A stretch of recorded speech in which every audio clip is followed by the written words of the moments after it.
It was 2:11 a.m. when the gantry crane stuttered above berth C, and Adrian Pike's voice crackled in my headset. "Ethan, step under the spreader, final inspection." I was already under it, smelling diesel and brine, when the load dipped too fast, too heavy. Alarms stayed quiet. Somebody had gagged them. I didn't run. I did what Spectre Unit trained me to do: look for hands, not shadows. On the catwalk, a silhouette held a tablet and waited for gravity to finish me. The silhouette wasn't security. It was my wife's boss. And my wife Sophia had texted 5 minutes earlier, "Stay late." Bonus coming. The spreader kissed the deck inches from my boots. A steel cable sang and snapped, scything past my shoulder. I felt the wind of it. I rolled left, palmed the emergency kill, the one they'd taped shut, and yanked. Nothing. Someone had bridged the circuit. That's when the truth landed harder than the crate. I wasn't standing in a shipyard. I was standing in a staged obituary. Somebody wanted Ethan Cole stamped accident. Insurance pays. Paperwork smiles. I smiled once. I looked up, found the tablet's glow, and said into the mic, "Adrian, tell Sophia she picked the wrong ghost." The crane's motor wound down to a tired whine. Dock hands came running, swearing about the jam, but nobody crossed the yellow line because the spreader was still hanging crooked, swinging like a pendulum over a coffin. I slid out, brushed rust grit from my palms, and kept my face blank. Panic is a costume. You put it on when you want people to underestimate you. I needed the opposite. "Kill the circuit at the panel," someone shouted. I already did. I said loud enough for the catwalk. "It's bridged." Adrian Pike's silhouette didn't flinch. He tucked the tablet into his vest and melted into shadow like a man who knew the blind spots. He'd done recon. That told me two things: this wasn't a jealous boss with a temper, and Sophia hadn't stumbled into a mistake. They'd planned this. They expected a body and paperwork. I stood up slowly, headset dangling against my chest, eyes tracking every camera dome across berth C harbor. Authority liked to say the port was the safest workplace on the coast. Translated, a dozen cameras with overlapping fields and a control room staffed by 2 men and a pot of coffee. You could miss a murder between sips if someone looped a feed. Mason I called to a forklift driver I trusted with my life and my tools. "Grab a wheel chock and prop this spreader. Nobody crawls under." Nobody. He nodded, eyes flicking to the catwalk. He'd seen the silhouette too. Mason's knuckles were tattooed with faded anchors, the kind you earn on water, not Instagram. He moved with that slow, careful pace old dockmen use when everything is fragile and the wind has an opinion. I walked to the junction cabinet. Electrical tape strangled the emergency kill. Cheap fix meant for a single cycle of murder. I peeled, photographed, bagged the tape in a Ziploc with my name and the date written in Sharpie. Evidence is a habit. Spectre taught us to create a future you can hand a jury even if you never meet the jury. "Ethan," Captain Boyd, the peer supervisor, said behind me. "You okay?" "Lucky." I kept my tone flat. "Need a look inside your control room." "We got procedures. And you've got a crane that tried to kill me while the alarm slept," I said, turning. "Either I'm in your control room in 30 seconds, or the Coast Guard is. Your call." He weighed the union grievances he'd field tomorrow against the lawsuit he'd face next month. He pointed at the metal door under the stairs. 30 seconds. Inside the room smelled like burnt coffee, damp carpet, and salt. 2 operators blinked at a wall of screens. Half were live, half frozen on cheerful loops of nothing happening. "You see the drop?" I asked. Feed must have hiccuped," the younger one said, tapping a keyboard, like it might confess. "We lost camera 7 and 9 right then." "Roll back 90 seconds, I said. He tried. The timeline snapped back and forth like bad fishing line. The system hadn't glitched. It had been told to forget. Someone with a badge and a brain had scrubbed it. "Print me the access log," I said. "It's digital." "Then print me the digital," I said. "Now." I leaned closer, let him see the scar along my jaw. People listen better when they realize your face has been in arguments that ended with medics. He printed. The page was clean where it should have been dirty. Login maintenance override. No badge number. No name. Just a perfect bureaucratic ghost at 2:07 a.m. 4 minutes before my death notice. Sophia's text buzzed my phone again, as if it had something to say for itself. Stay late. Bonus coming. I tucked the phone away and reached into my wallet for a business card I'd never expected to use again. No name, just a number, and a watermark sigil, a fox running. Spectre Unit's emergency line, the one they told us to burn the day we got our discharge papers and our nightmares. I stepped into the stairwell where the cameras couldn't see my thumbs. The call picked up on the first ring. A woman's voice, warm like someone's favorite librarian, said, Authentication. Spectre 12, Obsidian Protocol. Personal threat. Civilian collateral, likely. Silence, then keystrokes. Spectre 12, she said, and I could hear the frown in her tone. You are retired. Tonight I'm not. Another silence. Another keyboard. Obsidian accepted. Eyes on your port. You have 3 minutes of clean window. What do you need? Background on Adrian Pike Harbor Operations Director. And Sophia Cole née Torres. Pull financials, travel comms tags. Also list of any contracts awarded to Helios Maritime Systems in the past 18 months. Helios, she repeated. Copy. Why Helios? Because whoever bridged that panel knew this crane's guts, and Helios did the retrofit. Give me 10, she said. You have a drop. Text only. This device is compartmented. I killed the call and watched the emergency light pulse against the steel steps, heartbeat steady. The thing about betrayal is it doesn't feel like rage at first. It feels like gravity changing. The floor tilts and everything that used to sit fine slips toward an edge you didn't know existed. Back on the pier, Mason had chocked the spreader and waved off anyone with more curiosity than sense. Captain Boyd hovered with the look managers get when they realize the handbook won't save them. Insurance is gonna, he began. Insurance can wait, I said. We seal this scene. No adjustments, no resets. I want every bolt photographed. You ain't the cops, Ethan. I will be the reason the cops don't need to guess, I said. Find your camera tech and your maintenance lead. 5 minutes ago. Adrian did not reappear. Smart men don't linger at crime scenes unless they wear shields or arrogance. He wore neither tonight. He'd go somewhere cold and quiet to make a phone call that started with, "We have a problem." I needed to be the bigger problem. My phone buzzed. Text from an unknown number. Spectre's way of passing you a file while pretending it never happened. Adrian Pike, age 39. Harvard Kennedy School. Former consultant at Kestrel Strategies Shell. Married, no kids. Travel frequent to DC, Norfolk, Savannah. Purchases high-dollar boats. 2 watches that cost more than my truck, and a membership at a private club with a Latin name used by men who like to make deals without minutes. Sophia Torres Cole, age 34. Harbor Authority Compliance Analyst. Clean until 12 months ago. New credit line opened by Helios Maritime Employee Rewards. Not normal. Calls to a blocked number at 11:58 p.m. every Friday. Transfers of small sums testing wire routes. Hello's Maritime Systems 2.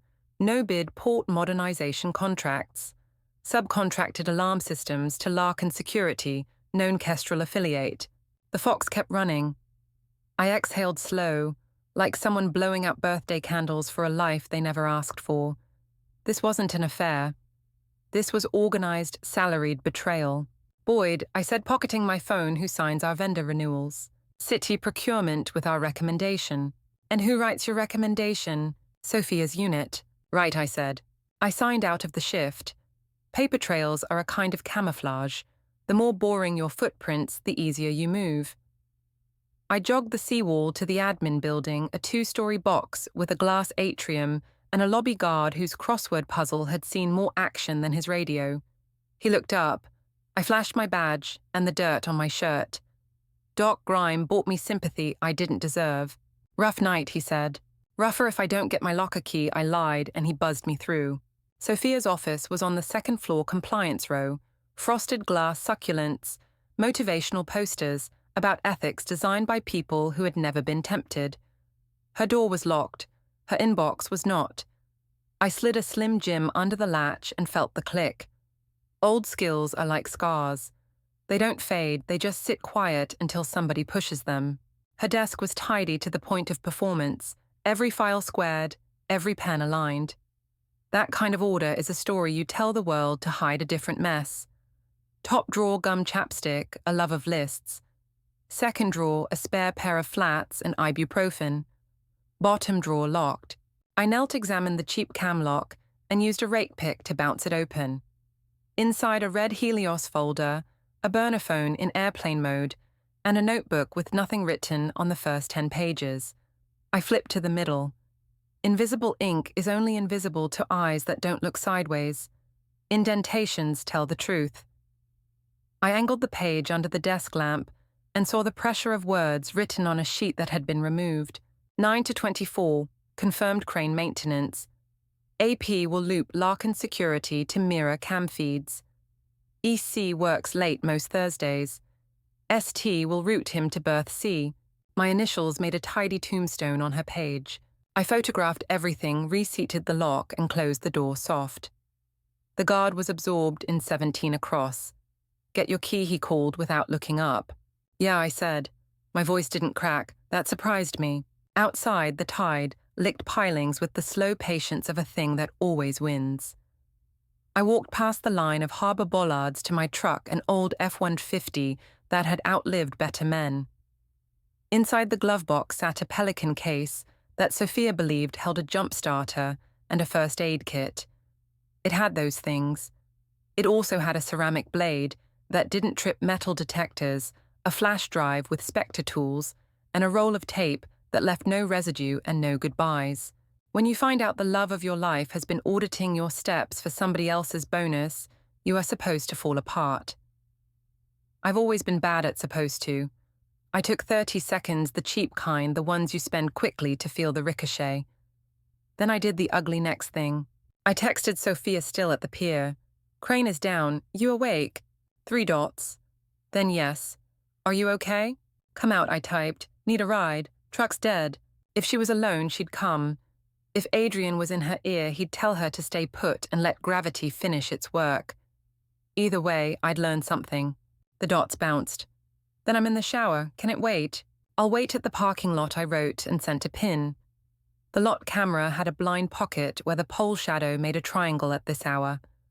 Spectre taught us to find the triangles.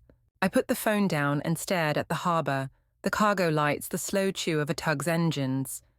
I thought of my boy Jamie, 6 going on sailor dirt under his nails, a laugh like a gull in a tailwind. He had made me promise to bring him a crane toy this week. I'd bring him a story, instead one, where the hero lives because he sees the wire before it sings. Headlights rolled into the lot 15 minutes later. Not Sophia's sedan. Adrian's black Range Rover windows dark enough to keep secrets and shame. He parked 3 spaces over from the triangle and let the engine idle. So he'd come in person. That said, he trusted his plan and his lawyers. It also said he didn't know me. I stayed slouched, a tired dock rat in an old truck.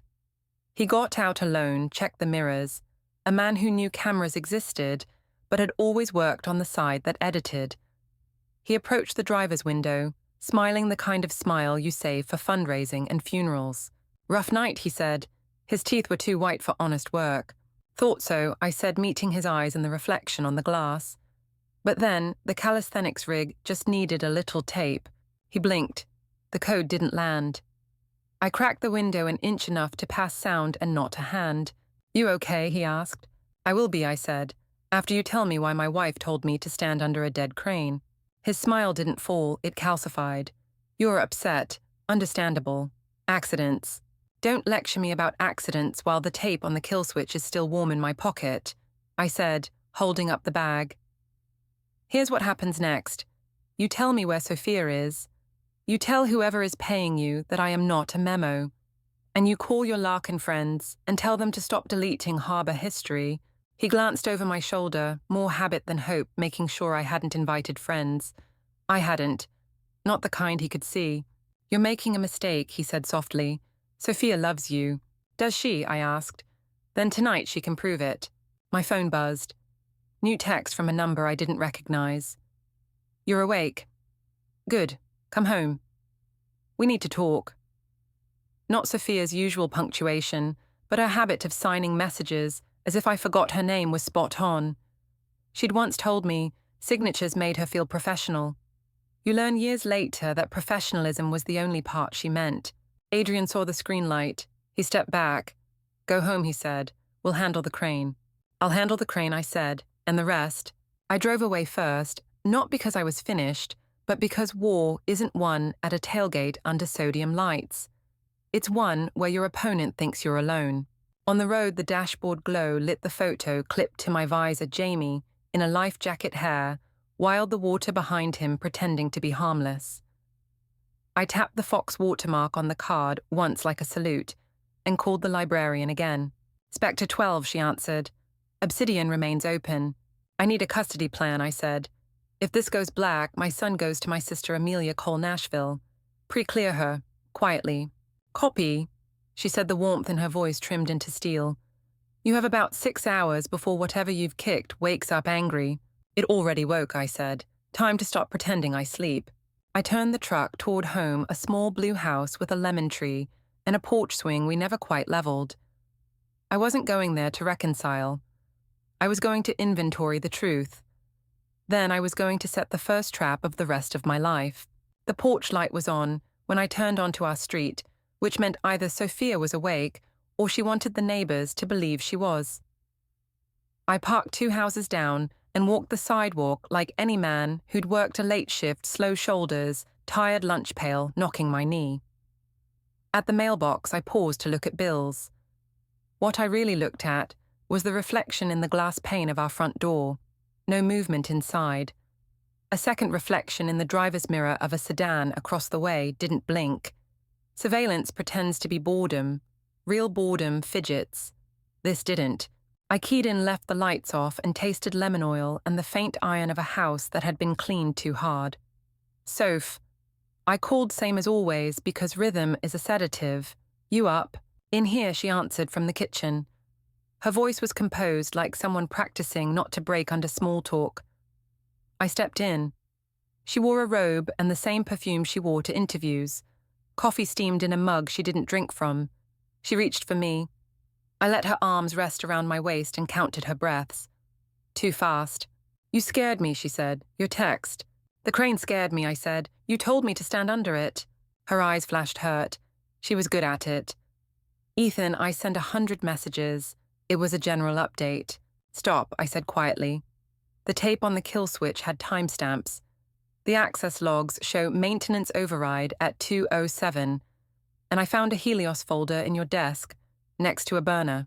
She stepped back as if I'd slapped her. "You broke into my office. You tried to break my life." Her jaw trembled the way it did when Jamie ran a fever. "I don't know what you think you found, but Adrian tried to finish the obituary you wrote," I said. "Where is Jamie?" She swallowed. "Asleep." I moved to the hall, cracked our boy's door, listened to the small ocean of his breath. He was starfished, half the blanket on the floor, a plastic schooner tucked under his chin. For 20 seconds, I let the sight rebuild me. Then I shut the door and walked back. "You need to hear me," Sophia said, voice low. "There are people at the port bigger than Adrian who want the modernization money to go a certain way. Compliance is a formality. You either help or you get in the way." "I stacked crates for 12 months so a 6-year-old could sleep like that," I said, pointing toward the hall. "I'll get in the way." She took a breath that meant she'd decided which script to read. "Then you need to leave tonight. Take Jamie and go to your sisters. I can stall them for 24 hours. "Stall who?" She stared at the tile. "Helios. Kestrel. People who don't put their names on documents." I never meant. A knock cut her off. Not neighbor gentle. 3 knocks evenly spaced, like a metronome for trouble. I opened the door to a badge and a body camera. "Mr. Cole, Detective, Avery City PD. We have a warrant to search your residence and to take you into custody for questioning regarding sabotage and attempted homicide at the harbor." My hand didn't move. "On whose complaint?" "Harbor Authority," he said, and an anonymous tip with supporting video. Behind him, uniforms and jackets angled for entry. A woman from Child Welfare stood back, eyes already on our house like she'd looked into 100 rooms and learned the same weariness. "You do this quiet," I said, keeping my voice flat. My son sleeps through it. You do it loud, and he remembers the night you took his father for the rest of his life. The detective nodded once, grateful not to play hero in front of a kid. Cuff him in front, he told the uniform, and no lights inside. They cuffed me in the foyer while Sophia pressed her hands to her mouth and made a sound she probably did not have to fake. The caseworker stepped forward. Mrs. Cole, do you have a relative who can take temporary custody if needed? His sister Sophia said, pointing to the magnet board where Amelia's number lived under a photo of a pie we'd burned. I'd called Spectre to pre-clear that. The Fox ran faster than City Hall. Call her, the caseworker said. We'll coordinate. Let me say goodnight to my son, I told Detective Avery. Make it quick. In the dim hall, I knelt by Jamie's bed cuffs cool against my wrists. Buddy, I whispered, I've got to help some people fix a big mistake. Aunt Amelia might pick you up for a sleepover. Be brave for her. Captain rules, okay. He stirred, blinked up at me, and patted my cheek. Bring pancakes, he murmured. With faces, I promised. I kissed his hair and stood. In the doorway, I met Sophia's eyes. She mouthed, I'm sorry, and for the first time I believed part of it. Some crimes begin with fear, not greed. At the precinct, an interview room swallowed time. Detective Avery dropped a folder on the table. Camera footage shows you in the control room at the harbour before the incident. Someone disabled alarms. You left the scene. That's bad. I left to avoid becoming a casualty, I said, and to collect the evidence your harbour friends were erasing. I slid the ziplock across the table. Tape from the kill switch with my name and the time. Here's the access log page with maintenance override. Check the metadata, you'll see the login came from an out-of-network device. And here's a photo of a Helios folder in my wife's locked drawer. Your wife? His eyebrows tried not to move. You're accusing her. I'm stating a fact. She had a Helios folder and a burner. She also texted me to stand where a crane fell. Draw your own lines. But while you're drawing, ask Harbour IT why camera 7 and 9 looped exactly when the drop happened. He sat back, not convinced, but no longer convinced the other way. Attorney. Not yet, I said. Tell me about your anonymous tip. Came in 20 minutes after the incident, he said. From a prepaid. Video attached someone filming you under the crane, then jogging to the control room. Convenient vantage point, I said, almost like the filmer knew where to stand. He closed the folder. Here's what's going to happen. You'll be booked. In the morning, we'll do a bond hearing. If the judge believes you're a risk, I have a 6-year-old and a truck that won't outrun a bicycle, I said. My risk runs toward carpools. He tried not to smile. We'll see. They put me in a cell the size of a storage unit. The cot knew too many backs. Across the hall, a drunk sang to himself about an ex-wife who'd stolen his dog. I watched the rectangle of corridor and let my breath find the cadence it learned on nights when we waited for a breach that sometimes never came. At 7:40 a.m., they moved me to a courtroom that mostly handled DUIs and men who confused anger with volume. Today, it would host a hearing nobody wanted televised. On the left, a city attorney with a stack of papers tried to look like gravity. On the right, a public defender barely had time to shake my hand. Mr. Cole, I'm Nora Benton. I've had your file for 14 minutes. Longest 14 of your career, I said. She cracked a smile. Let's keep you out of trouble for the next 14 as well. Mrs. Cole is here, she added softly. I didn't turn. I didn't need to. I could smell the perfume she saved for rooms with microphones. The judge entered. Black robe, grey hair, a face that said she'd watched the same mistakes on different days for too long. People vs. Cole, the bailiff called. The city attorney led with video on a mounted screen, me under the crane me in the control room, then glitch. Your Honor, the defendant had access and motive. He left the scene. The Harbour Authority believes he is a danger and asks for remand without bond. Mr. Cole, the judge said, peering over glasses. Nora rose. Your Honor, the defence has preliminary evidence of tampering by third parties. Allegations the city attorney cut in, including physical tape that disabled an emergency stop. Nora continued unbothered, holding up the ziplock. We ask for reasonable bond GPS if needed, and no contact orders with harbor personnel to keep the peace. The judge listened like a nurse listens to a stubborn patient. "Where is your child, Mr. Cole?" "With my sister by arrangement," I said. "He's safe." "Good." She shuffled papers. "Mr. Cole, until I see more, I have to side with caution. Bail is set at $200,000 10% cash. Surrender passport. No contact with harbor employees or your spouse, except through counsel. Next hearing in 7 days. It could have been worse. It still tasted like metal. I nodded. The gavel kissed wood. They led me to the holding corridor. Sophia's voice reached me before she did. "Ethan, please." I didn't turn. Through counsel, I said, and counted the steps to the bench, where inmates wait for paperwork to learn its purpose. Unexpected came then, not with shouting or a gun or a collapse, but with a sandwich bag of crayons and the small determined face of my son pressed to the glass partition of the hallway. Amelia crouched behind him, eyes wet. The bailiff pointed to a line on the floor. Jamie stood on it like it was a plank of a ship he'd chosen. He held up a folded piece of notebook paper. On the outside, in whale-sized letters, it said Dad. The bailiff hesitated, then looked at me, then at the judge's clerk. The clerk shrugged the kind of shrug that says kids don't get searched for grenades.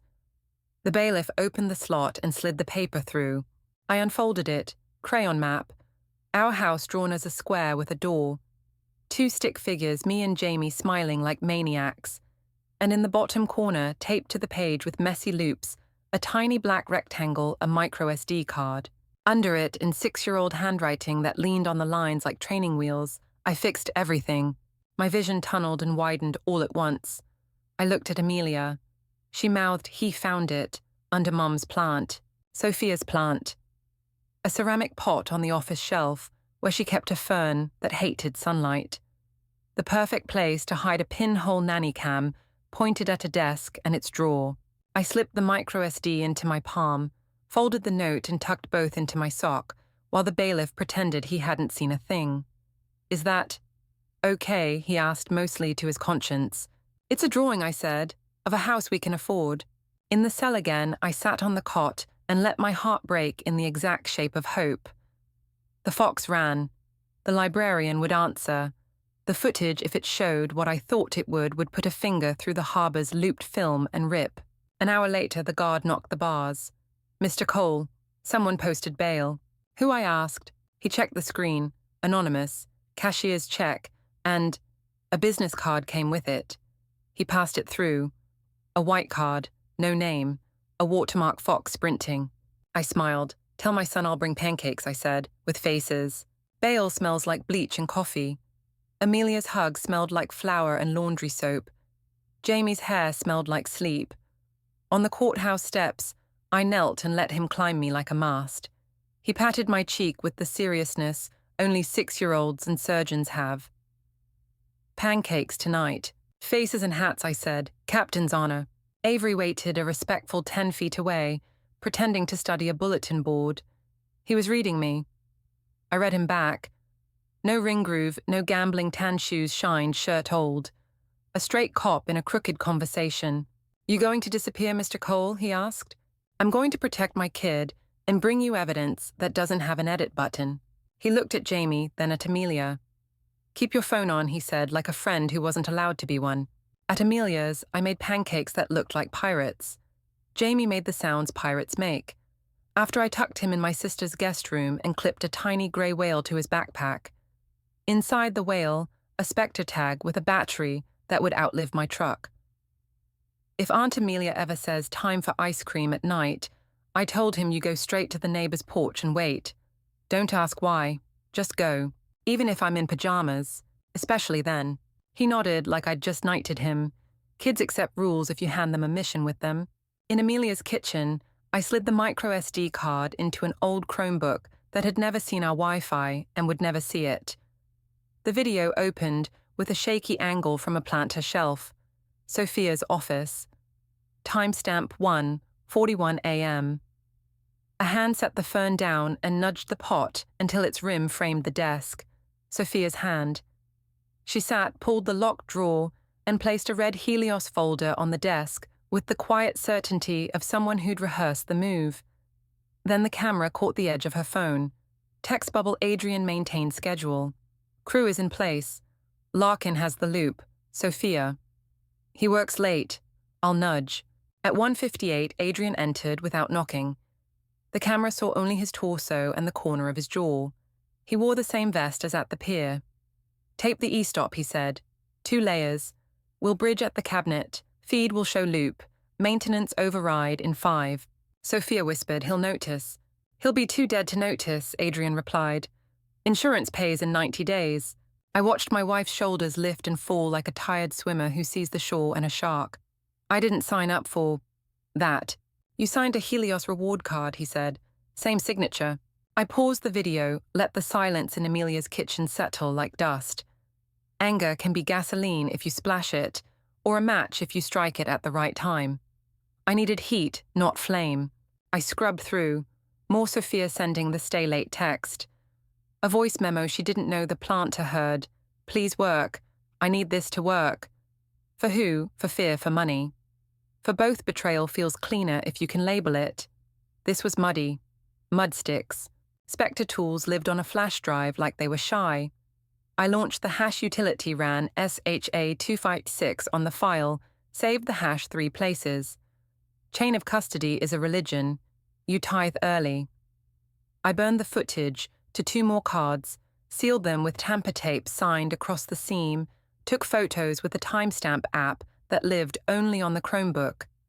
1 card went into a manila envelope for Avery.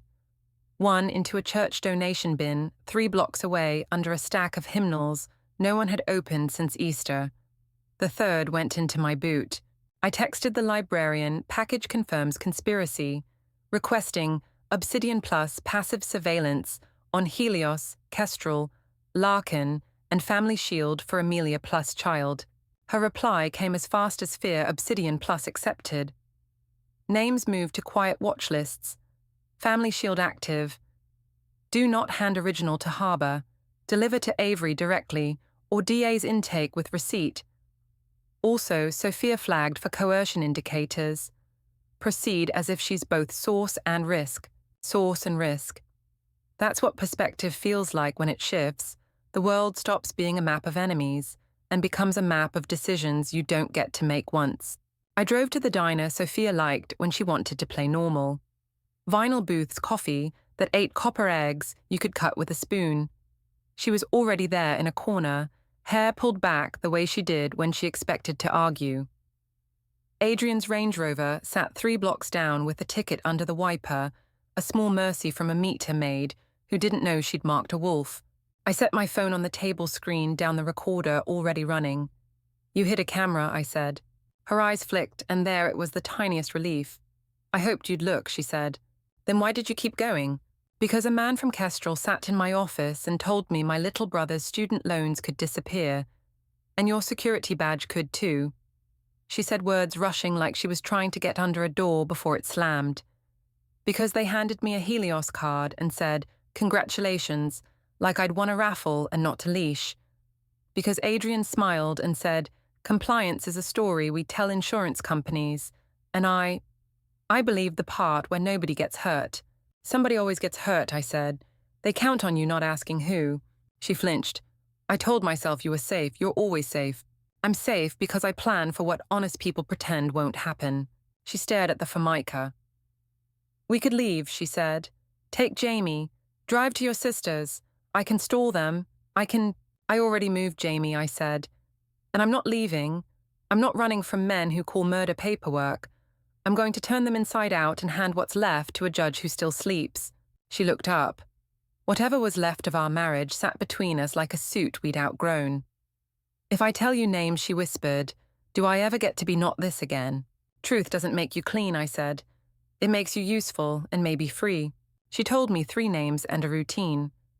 Marina Vale Kestrel's fixer met Adrian Tuesdays at the Marina Clubhouse under the Sailfish Trophy.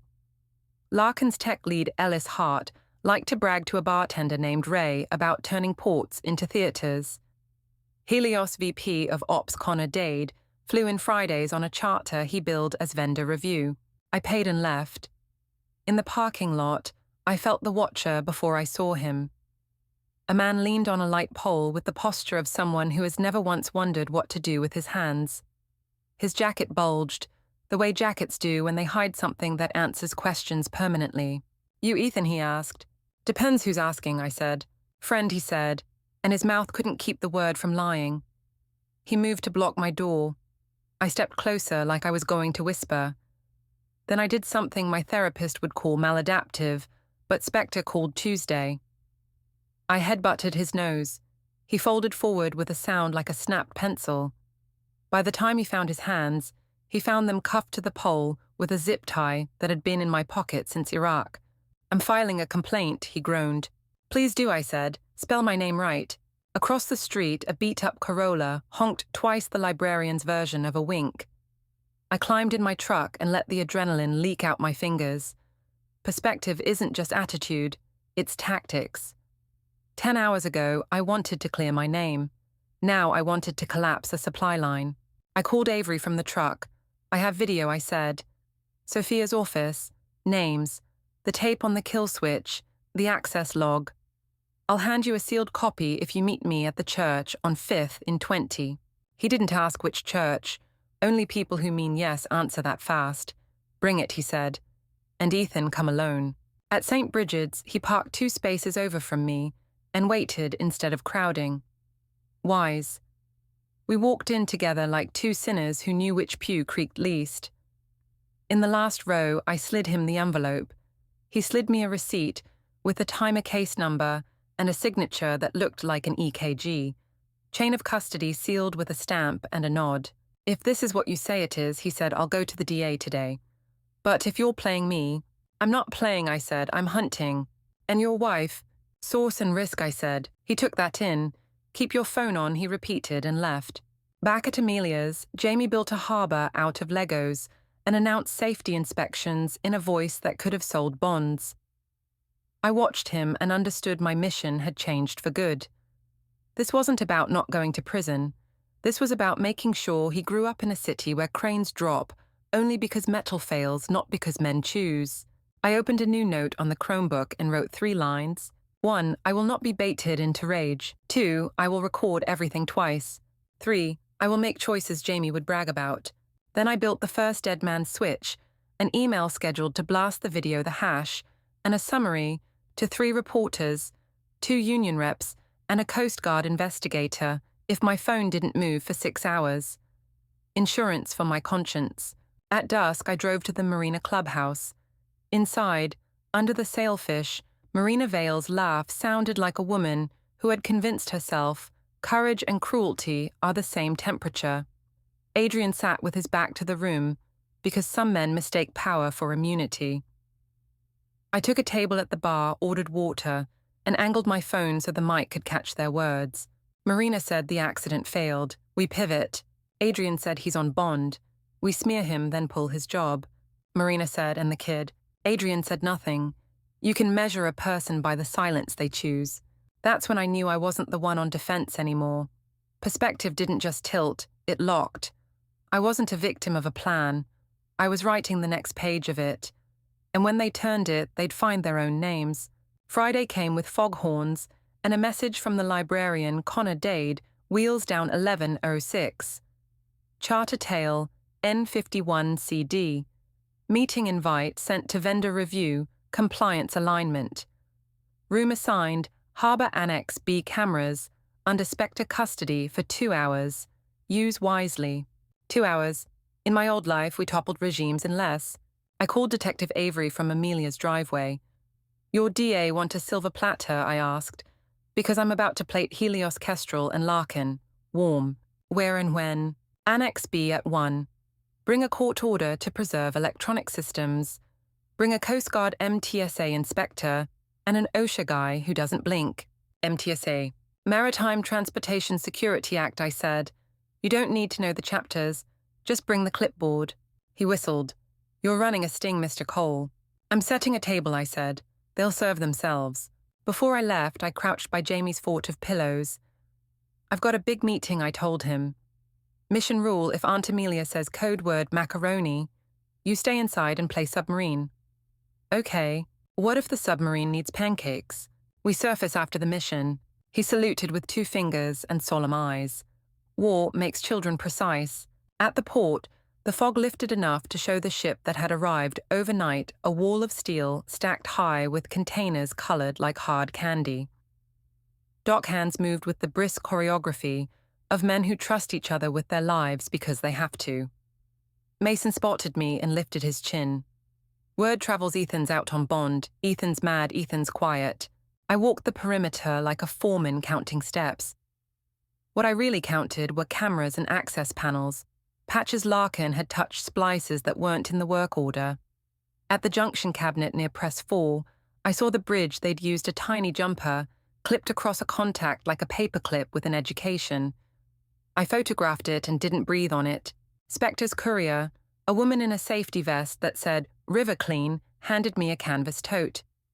Inside, 2 decorative air purifiers that were actually recorders with cellular brains, a pair of ink pens that weren't, and a little grey puck labelled Echo.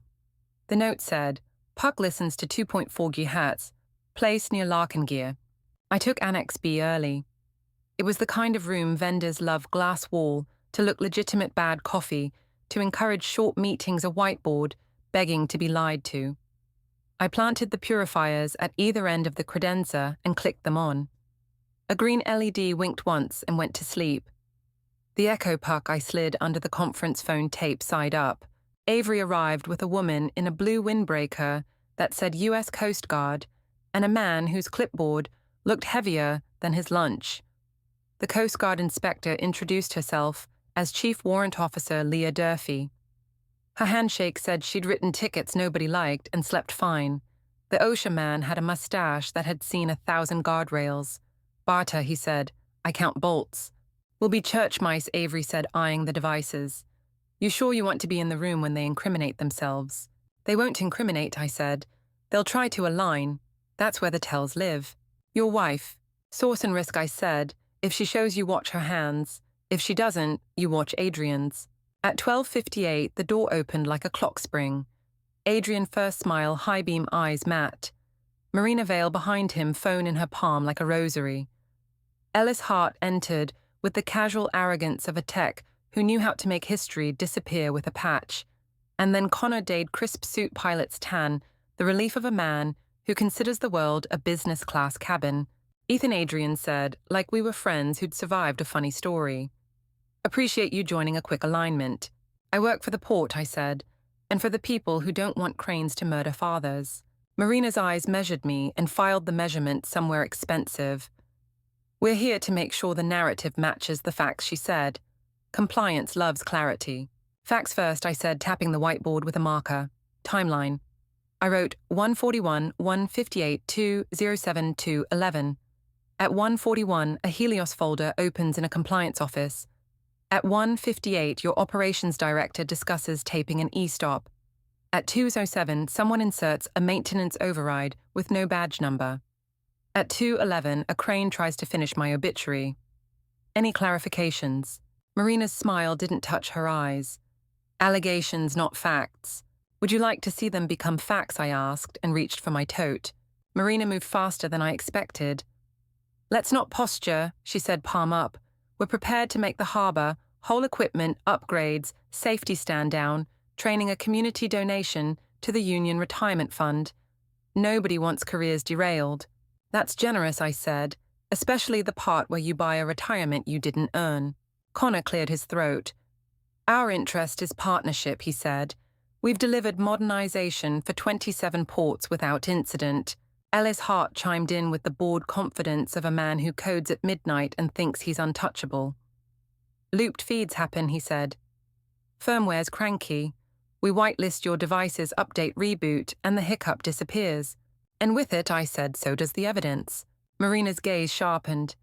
Mr. Cole, are we going to solve a problem or perform one? Both, I said. I opened the tote and set a stack of handouts on the table, like it was 1998. Each packet held a still frame of Sophia's office, a transcript of Adrian's e-stop line, and a photo of the jumper across the cabinet contact. The top page had a giant QR code that led to a cloud link protected by a Spectre hash. The Fox runs into courtrooms too. Adrian reached for the packet and found Chief Durfee's hand on it first. "These are now subject to Federal Maritime Security Review," she said calmly, producing a seal-stamped letter Avery had procured. "Any attempt to alter, remove, or destroy related data will be treated as interference with a port facility security plan. Penalties include fines and imprisonment." Connor blinked. "For men like him, consequences are fairy tales they tell interns." "We're cooperating, Chief," he said smoothly. "All we ask is a chance to correct a technical misconfiguration." "Speak to your tech," she said, nodding at Ellis. "He can demonstrate his corrections on a test network we control." Ellis smiled like a magician who had already palmed the coin. "Sure."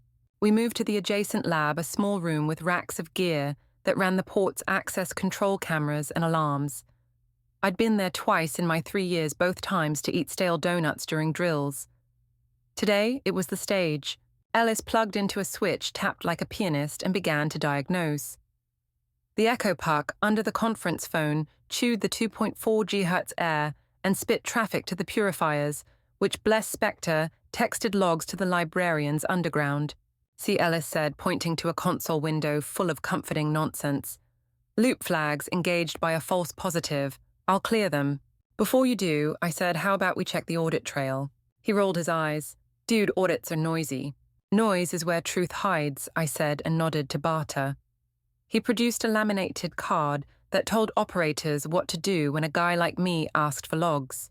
It wasn't a law, it was a habit with a badge. Ellis sighed and opened an audit table. The screen showed maintenance override entries, with no badges and timestamps that matched my whiteboard. He started to talk. Then his eyes flicked left to a small grey dongle in the side of the rack that wasn't there yesterday. The librarian's courier had forgotten it during a cleaning shift. It was a lawful intercept under Chief Durfee's authority, and it was hungry. "You mind removing unknown devices?" Ellis said, trying to make it a joke. "Security 101. "Leave it," Chief Durfee said. "That's my device." He froze a beat too long. Then his phone vibrated. He glanced down and paled a color only men feel when their safety net develops a hole. Marina stepped in. "We can table the technical," she said, smile welded. "Big picture Helios funds a new safety center. We support a scholarship in Mr. Cole's son's name. We all move on." "You just tried to buy my kid's name," I said. "Add that to your audit trail." Adrian's mask slipped half an inch. "Ethan," he warned. "Careers. I stacked pallets for a year to make sure my boy had shoes," I said. "You can keep your career." Avery's phone buzzed. He looked. He smiled with the kind of smile cops get when a puzzle piece fits. He turned the screen to me for half a second. The DA had replied to the cloud link received. "Warrants prepping. Hold them in place 10. 10 minutes. I'm good at 10 minutes. "Ellis," I said, strolling to the rack, like I knew how to fix it better than he did. "Walk us through the loop. Step by step. Pretend I'm a jury." He bristled, and because men like him love to perform knowledge, began to narrate. "This service flags motion events. We patch the demon to ignore events inside range X, then mirror the last clean frames across the stream. Looks live to anyone glancing. And the maintenance override. Legacy field," he said with a shrug. "We use it to bypass badge checks when deploying updates.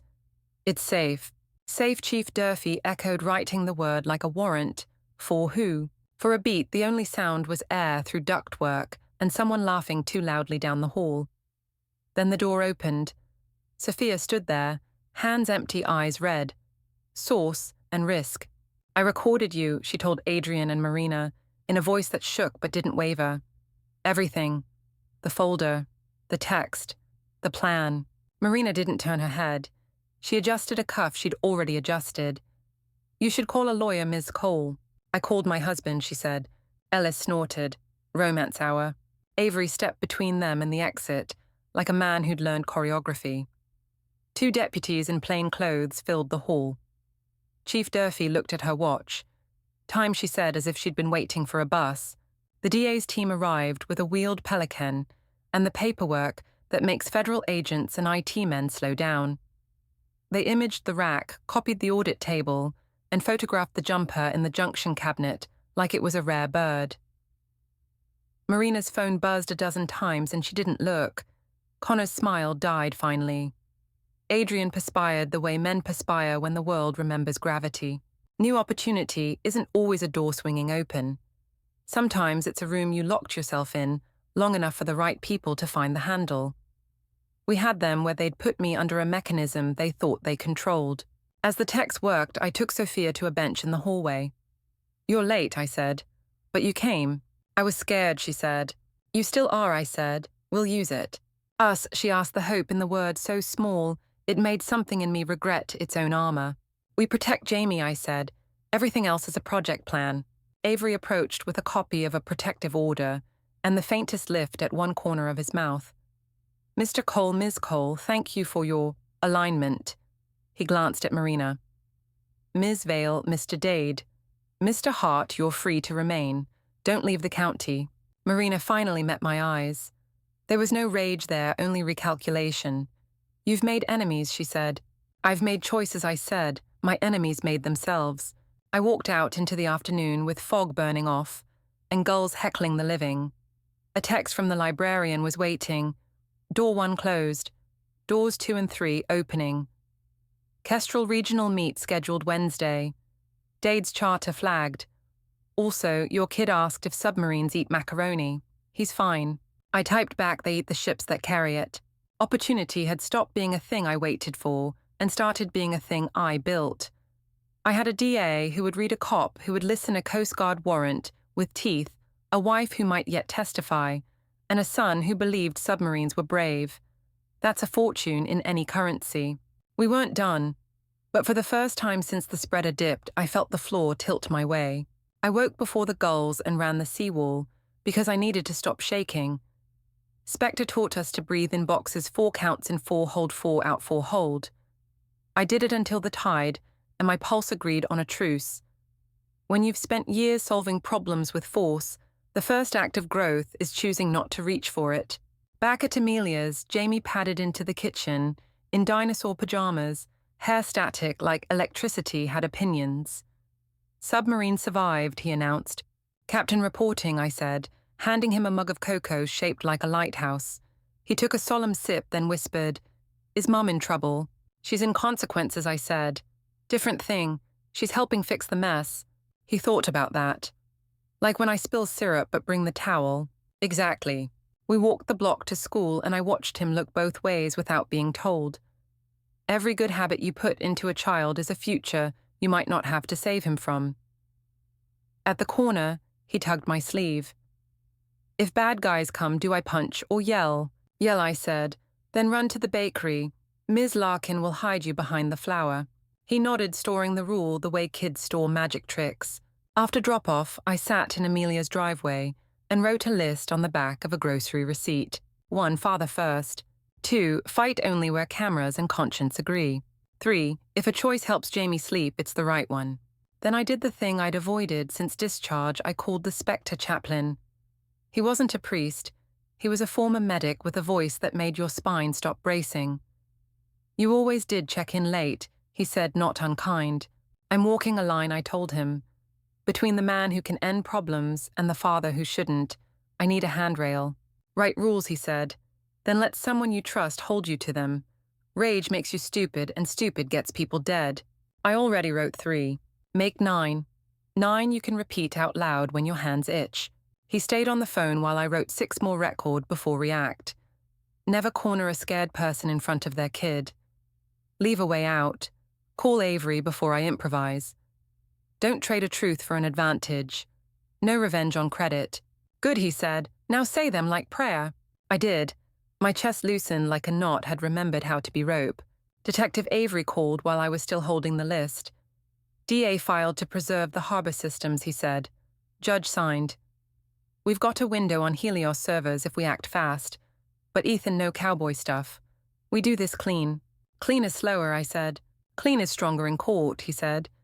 "You want Dade on a poster or in a cell?"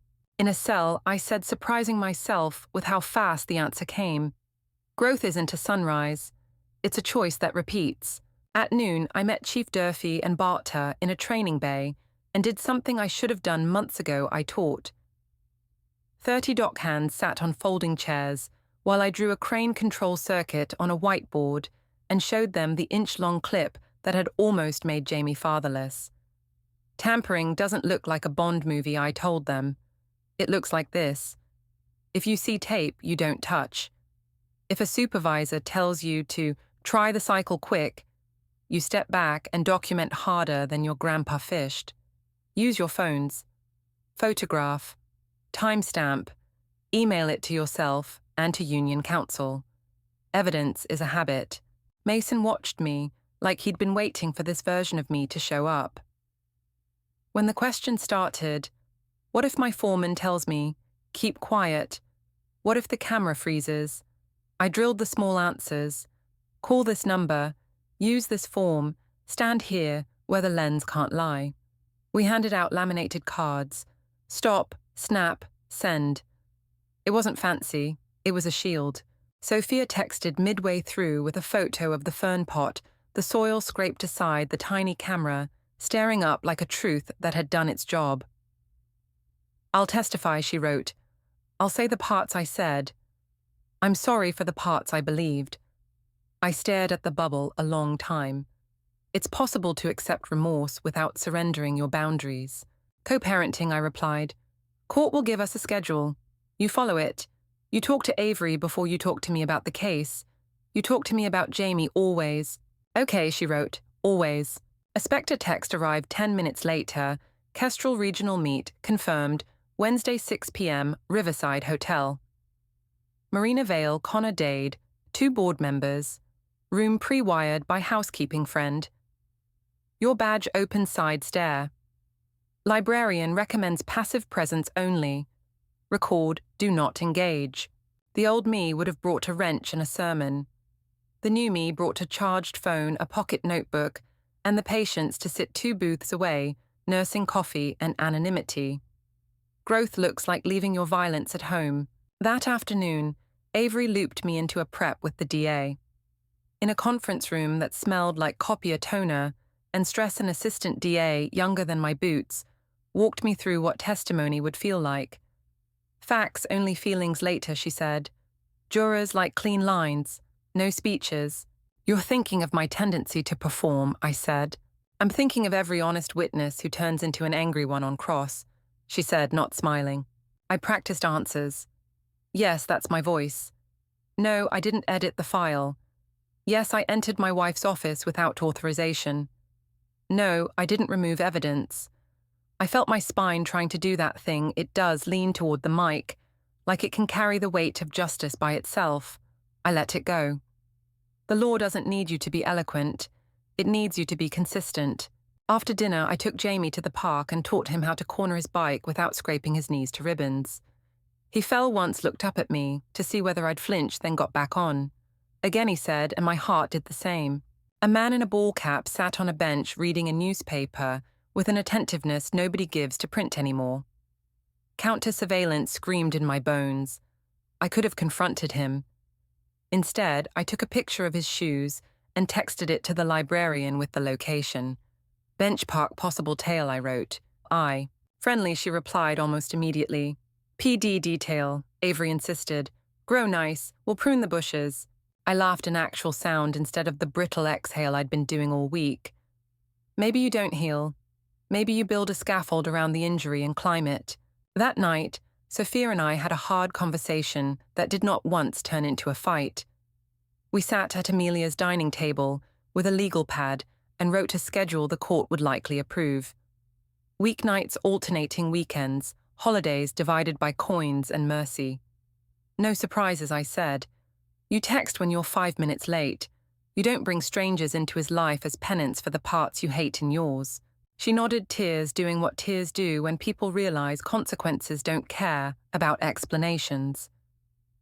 You'll never forgive me, she said, not as a question. I'll never forget, I said. Forgiveness is busy right now, keeping a 6-year-old whole. Before she left, she knelt in front of Jamie and promised pancakes with faces on her mornings too. He believed her because he wants to. Children are generous with hope. The least we can do is try to deserve it. On Wednesday, I stood in the Riverside Hotel hallway and did nothing heroic. The echo puck hummed behind a framed print of a lighthouse. I recorded Marina and Connor discussing contingency counsel and narrative risk. I took notes on who arrived with whom and who avoided the elevator camera like it owed them money. I sent it all to Avery and the DA. No confrontations, no speeches. Growth tastes like restraint. It's not as fun, but it feeds you longer. On Thursday, Kestrel tried a squeeze. A process server handed me a thick complaint accusing me of defamation, tortious interference, intentional infliction of public relations indigestion. I signed for it, smiled, and texted the file to the DA. Retaliation attempt, I wrote. Avery called 5 minutes later, laughing. They just made themselves look guilty, he said. Thank them in your heart. Friday morning, I stood with Chief Durfee while union reps announced a joint safety stand-down. Cameras rolled. Reporters asked for blood. I gave them water. This isn't about one man's grudge, I said into microphones. It's about a system that makes corners look like shortcuts. We're not cutting corners anymore. We're counting them. A reporter asked if I blamed my wife. Growth meant not using a public stage to salve a private wound. I blame people who chose money over men, I said. And I thank everyone who has chosen otherwise today. That night, the chaplain texted 9 rules holding. 8, I wrote. I almost traded a truth for an advantage and stopped. That's growth, he replied. It feels like losing. It isn't. I tucked Jamie in at Amelia's. He frowned up at me. You look less angry, he said, which is the kind of X-ray only kids get to read. I'm more busy, I said. With what? Being the man you think I am. He considered that, then handed me his whale clip, for luck. I've got enough, I told him, clipping it back to his backpack. We're making the rest. When the house was quiet, I wrote the 9th rule on a sticky note and put it on my phone where my thumbs would have to touch it to make any stupid calls. Choose light first. Use shadow last. We weren't safe. Kestrel wasn't done. Helios would hire lawyers who knew how to bend lines into knots. But the person walking into the next fight wouldn't be the dock rat under a crooked spreader. He'd be the father who could hold 2 truths that some wolves need a fence and some need a door closed softly in their face while the law takes their keys. The floor had tilted. I hadn't fallen. I'd planted my feet, picked up my kid, and started moving forward without leaving the evidence behind. 3 months later, the courtroom smelled like old wood and new paper, the kind of place where lives get stapled into folders.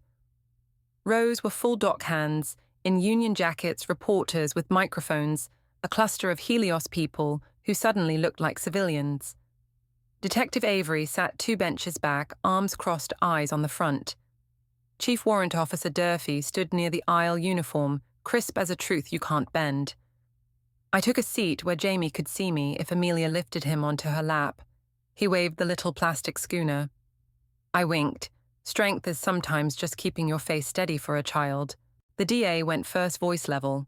She walked the court through the boring heroics that actually save people timestamps, log-in anomalies, the jumper across a contact that should never have been bridged, the audit table Ellis called Legacy the microSD, hidden under Sophia's office plant, Sophia's recorded text thread, Marina's meeting, under the Sailfish Connor's misconfiguration explanation that didn't survive the logs. She never raised her voice. She didn't need to. Evidence has a volume of its own. Then she held up a crumpled page inside a plastic sleeve. This is People's Exhibit 32, she said. A child's drawing, hand-delivered through a holding room slot.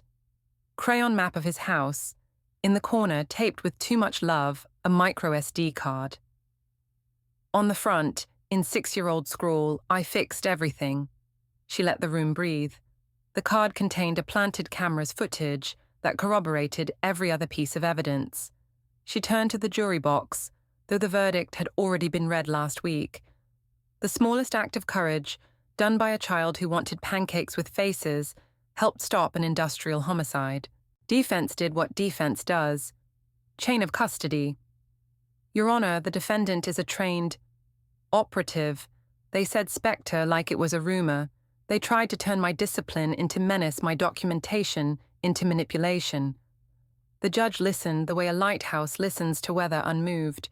When they pivoted to sympathy, it landed badly. Sympathy burns up fast under fluorescent lights.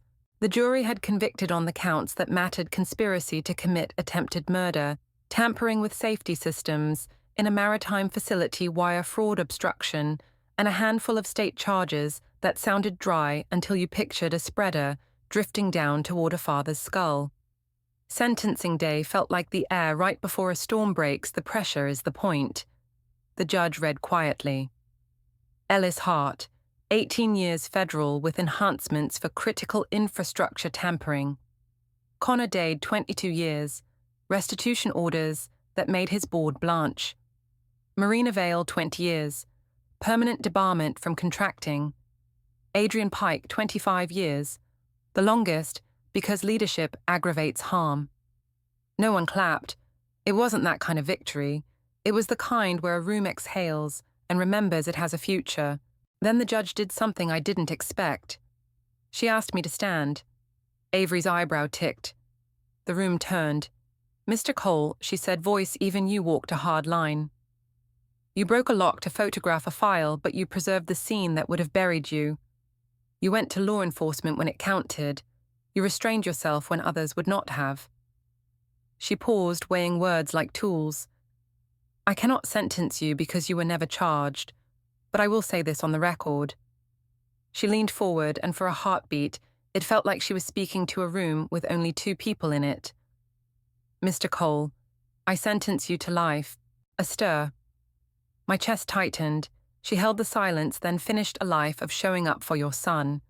A life of choosing documentation over destruction. A life of being the kind of neighbor this city needs on the nights nobody is watching." Court is adjourned. The gavel landed like a blessing. Headlines would do what headlines do. I knew what she meant. A judge can't make you good. She can point you at a door and call it a sentence. On the steps, cameras wanted a hero. I wasn't one. I gave them a sentence they could print without hurting the case. Today was about safety, not spectacle. Men and women who load ships for a living deserve to go home with all their fingers and all their fathers. They shouted for more. I took Jamie's hand and made the best exit in America, down the sidewalk, toward a diner that serves coffee like apology and pancakes like promises. Back at the port, the union voted to make stop, snap, send a permanent line in the contract. Barter taught count the bolts to anyone who'd listen. Chief Durfee did surprise drills that actually surprised people. The Harbour Commission funded a real training bay built in a warehouse with scaffolding and a gantry cutaway. They wanted to name it after me. I said name it after the men who died in accidents we'd buried under words like tragic. We hung their names on the wall in big letters. People looked up. That matters.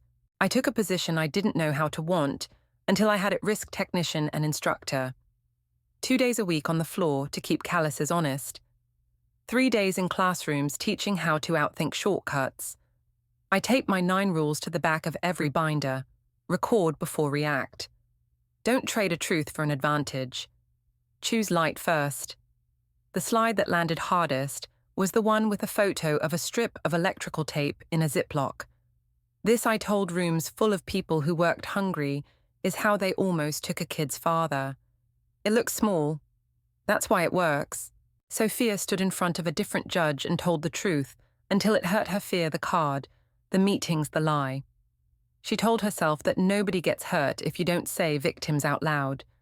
Cooperation knocked years off charges that would have buried her. Probation required ethics training, community service teaching, compliance the way it's supposed to be done. We dissolved our marriage in a room with a box of tissues and a pen that scratched loud. It wasn't war, it was surgery. The co-parenting calendar went up on both our fridges. On her nights, Jamie has pancakes with faces too. I used to think forgiveness was a switch. Turns out it's a dimmer you keep nudging toward light without pretending the room was never dark. Kestrel didn't fold. People like that never do. They molt. Lawyers filed paper meant to scare me into silence. Instead of writing speeches, I wrote receipts every call, every contact, every time someone just wanted to chat. I forwarded threats to Avery and crossed the street like a citizen. That's growth, not muzzling the wolf in you, just teaching it to sit when the doorbell rings. The port changed. Not into a museum, there's still rust and men still swear, and the tide still eats pilings one atom at a time. But the culture tilted. Foremen who used to say just cycle it once started saying, hold up, let's document. The camera feeds got real backups off-site and boring. Larkin shutters came down nationwide. A Coast Guard bulletin used our case as a training module, with the names redacted and the lesson bolded. Guys who never cared about policy started asking questions about power budgets and panel locks. I got more hugs in break rooms than I ever got on battlefields. Dad Jamie asked one night, face sticky with syrup, "Did the judge make you be my dad forever?" "Pretty much," I said. "What if you forget?" "Then you remind me," I said. He grinned, ran off, returned with a folded page. On the front, in that same outsized script, Dad. Inside, a new drawing, me and him on a pier. A crane with a smile this time, a tiny fox at the corner, like a secret only we got. Taped in the bottom corner, not a card this time, but a sticker that said, "Check the switch." Underneath, 6 emphatic letters, I fixed everything. I didn't correct him. Kids deserve to win the world with crayons for a while. We put the note on the fridge next to the custody calendar and a photo of Amelia holding a pie that came out right. I took a picture of both and sent it to the chaplain. "Your 9 rules working," he texted back. 8.5, I wrote, "but the half is getting stronger." He sent a thumbs up. Older men use when they mean they're proud. The night before the first class, in the new training bay, I stood alone under the gantry cutaway and listened to the quiet click of a facility asleep. I placed a small framed copy of Jamie's drawing on a shelf where operators would see it when they grabbed their hard hats. Under it, I stuck a label maker strip, "Life sentence." Then I laughed because the words didn't feel like a joke anymore. They felt like a mission order, signed by a judge who believed in the citizen version of me. We closed the day with pancakes, faces with hats, blueberries, for eyes, bacon smiles. Jamie leaned on my shoulder and told me submarines definitely eat macaroni. I told him they only eat it when the ship carrying it cuts corners, and he snorted milk, which is the sound of a house remembering laughter. I washed plates, checked the door locks, and set my phone on the counter over a sticky note that said what I needed it to say: choose light first. If you're waiting for a perfect ending, the harbor isn't your story. The tide drags, weather lies, people fail and then try again. But some nights a judge sentences a man to the life he wanted before fear and money tried to rewrite him. Some mornings, a room of dock hands sits up straighter because someone pointed at a piece of tape and called it by its right name. Some afternoons, a kid slides a crayon map under bulletproof glass and saves his father's future. I wasn't the strongest man in the room. I wasn't the smartest. I was the one who decided that evidence and love would be heavier than rage. That's what the sentence meant. Not a cell. A choice renewed daily. A father's version of forever. Some crises don't ask for heroics. They ask for discipline. When the spreader dipped and the alarms lied, Ethan learned the oldest lesson of safety and fatherhood: document first, react second. Evidence is love with a spine. It outlives adrenaline, defeats spin, and gives courts a way to see through smoke. Growth wasn't Ethan choosing a cleaner form of violence. It was him choosing measured light over satisfying darkness again and again. He wrote rules when rage wanted shortcuts. He invited oversight when ego wanted credit. He made his son the reference point for every decision. If the choice helps a child sleep, it's probably the right one. He also learned that remorse and accountability can stand in the same room. Sophia's cooperation didn't erase damage, but it turned pain into prevention. Systems change when ordinary people insist on boring heroics, photographing tape, asking for logs, refusing to cycle a machine just once. A judge's line, "I sentence you to life," wasn't poetry. It was a blueprint. Live as if the next person under the crane is someone's whole world. Live so the paper trail is stronger than the rumor. Live so your child can say without flinching, "My dad chose light." Today, start with rules you can repeat under pressure. Write 3 safety vows on a card. Stop, snap, send, tape it to your phone.